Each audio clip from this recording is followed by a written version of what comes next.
back to Baghdad. I'm afraid that today we will be talking about death and how it seems to be always around the corner here, and how we're shutting up and shutting down because of fear. In the 1980s, Kanan Makia, an Iraqi dissident, wrote The Republic of Fear, a book revealing the reality of Iraq under Saddam. Today, Saddam is in prison, and we Iraqis are constantly reminded that we have been liberated. But when I look around me, I still see a republic of fear. I started out wanting to ask, does life and death take on a different meaning when we live with them every day? But really, it's not the fear of death, but the way we live our lives today that worries me most. But before I tell you about that, let me show you where you can and cannot go in Baghdad. Today, you don't just stumble out. You need to know which neighborhood you're in because it's a matter of life and death.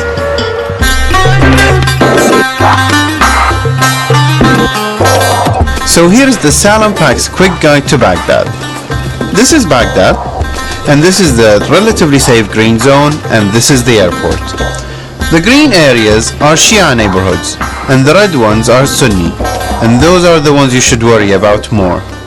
The rest isn't safe, it's just no one has claimed it yet, and it would be wise to be careful there too.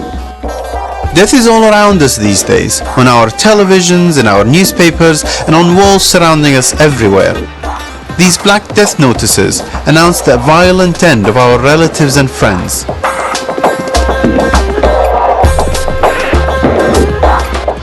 We have even invented strange names for some of these killings. One of the popular ones is ID death.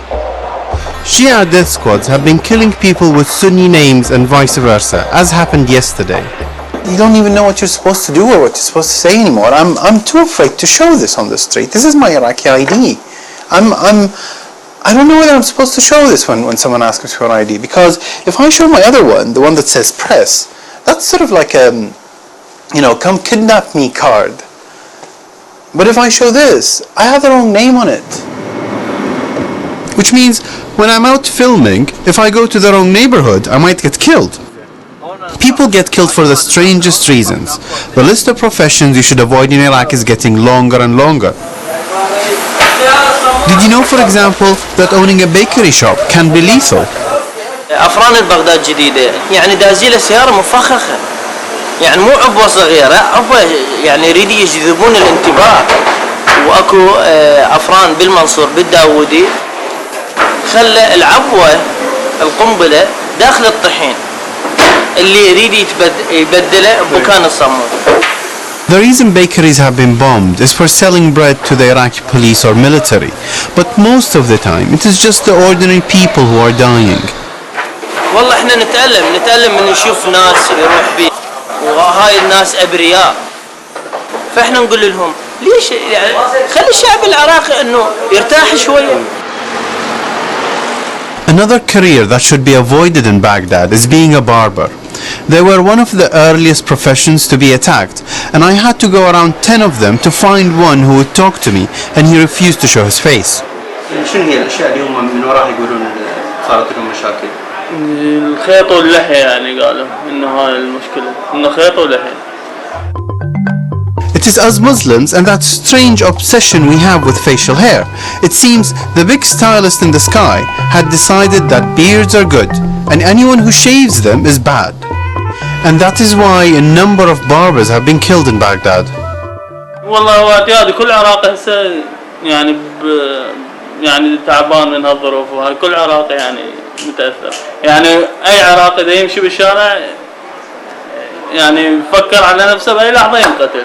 زين ما تشوف انه هي يعني قتل الحلاقين وتهديدهم وفشي اللي هو يعني لا معنى ولا الى والله يعني هواي شغلات ما لها معنى الحلاقين هواي شغلات يعني هواي شغلات يعني. Even though he wouldn't show his face, he was the only barber to agree to go on camera at all because of where his shop is located. It's in the Kadmiya district, a Shia area with an important shrine in the center. My visit to the Kadmiya district today was actually quite an eye-opener. I I realized what it was going to take to make a place safe in Baghdad these days. You basically have to turn it into a castle. What they've done here in Kadhimiya is to surround an area around the shrine with checkpoints, lots of force and police, all of them from the neighborhood, and the stranger would be noticed immediately. And once you're inside, it's like the old Baghdad again. People are more comfortable on the street. I was more comfortable on the street. I usually have a knot of fear in my stomach when I go around Karada, for example. The reason they created the security ring is because last April, an important mosque in the district was attacked by 3 suicide bombers, killing more than 60 and causing injuries to over 100 people. The suicide bombers loaded themselves with ball bearings to maximize injuries. After that attack, Shia Muslims in the area feared for the shrine and decided to create something like a fortress. But even here, in one of the safer places in Baghdad, we can't forget the violence all around. ما اقدر يعني هسه الشورجه ما اقدر اروح. يا الشورجه ما اقدر اروح. العظميه ما اقدر اروح. ما اقدر يعني ليش؟ اولا ما امن يعني ما واثنين يعني هالشغلات هاي اذا تشوفها انت كل ساعه انفجار كل ساعه ما شنو يعني هو نسبيا ترى ما انتم بالله يعني زين الحمد لله والشكر. مع الشاهد ارجع الشاهد. زين وكل مواطن هسه ببغداد عامية يطلع من بيته شاهد. ليش؟ لما يتوقع الانفجار لو عبوه لو انكتل. But the thing is, despite the dangers, we are all still going out to work. Maybe we're getting used to it, but then again you can't. We are all trying to learn to live with the constant fear. Another sector of society that's been targeted are physicians and academics. About 217 university lecturers have been killed over the last 2 years, and recently a list of 400 names has been circulating, and people think this is a death list. So I wanted to talk to sociologist Fawzia Al-Atiyah, who is still teaching at Baghdad University. بسبب هذا الرعب والخوف الآن نلاحظ يعني الهجرات الجماعية من الداخل إلى الخارج، إلى خارج العراق. الكفاءات، الأساتذة، الأطباء، الشباب القادرين على العمل. طالب ماجستير عندي قبل 4-5 أيام، ابنه صف ثالث متوسط اغتيل، قتلوه، ما له علاقة بأي شيء. أصبحت لا قيمة للحياة ولا قيمة للإنسان. احنا نتحدث عن حقوق الإنسان، هو الإنسان ألغي، ما له قيمة الآن. فنعيش الحقيقة يعني حالة غير اعتيادية. We used to think it was like a conspiracy in order to undermine our society, but now it's gone beyond that. Everyone is a target. Take falafel. Yes, stall sellers are being targeted, and so far 2 have been murdered. And even ice vendors are terrified to talk on camera.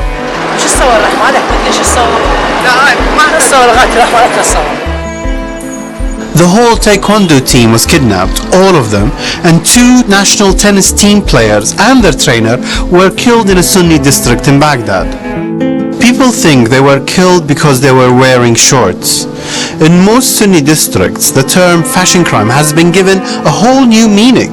You could die for wearing the wrong thing. Because I know you can't wait to get to Baghdad and spend your summer here, I want to give you a couple of tips on what to wear in Baghdad and what not to wear. Let's start with rule number 1. Blue jeans have been known to get you into trouble, but tight ones will definitely get you killed. Showing knees is very un-Islamic. Do you want to get into a theological discussion about knees with someone holding a gun? Thought not so. Colorful shirts? Please no weird patterns and no offensive colors. And anything in red has been deemed especially offensive.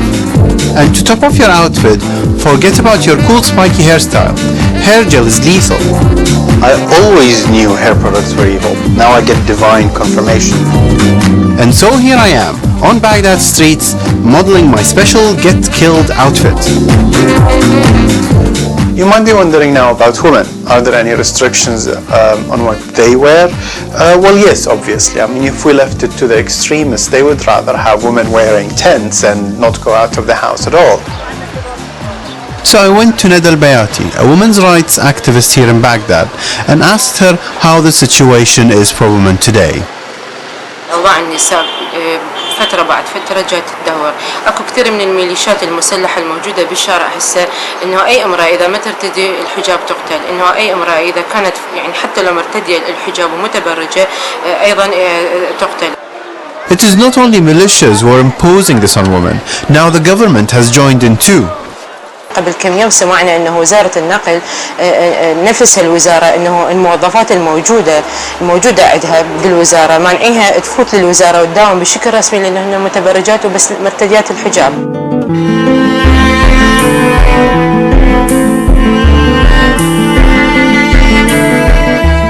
The fact is, it doesn't matter how many unveiled women or falafel vendors have been killed or not, because what the rumors have successfully created is a climate of fear.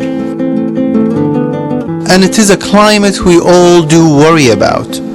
On the 6th of June, the Health Ministry released the figures of the dead for the first 6 months of this year. Baghdad mortuary had received 6,000 bodies, 1,400 in May alone. Let me show you the government's response. They declared almost all the Sunni areas in Baghdad as hot zones. It's part of their new super special security plan. Not that it changed much. 2 days after the announcement, the violence was just as bad as it was before they announced their plan. This lack of security for the last 3 years has left us all angry and frustrated. حياة الإنسان هي شيء رخيص يعني أصبحوا يعني ماكو يعني أي حقوق للإنسان ما موجودة بالعراق إنه الإنسان هو يعامل أو يقتل مثل ما يقتل أي حيوان. لا أرخص من دم العراق ماكو. ده شوف خاصة بالقنوات العربية صار البشر رقم يطوا يعني حصيلة كلهم بجرة 20 30 كتعويض صار يعني عندك. Before I started shooting this video blog, I talked to one of my uncles about this whole death and value of life thing. And he told me that our lives today are as valuable as empty bullet casings on the street after a shooting, meaning absolutely worthless. The other day I found a couple of empty rounds on the street, and I kept them with me in my bag with the camera as a reminder.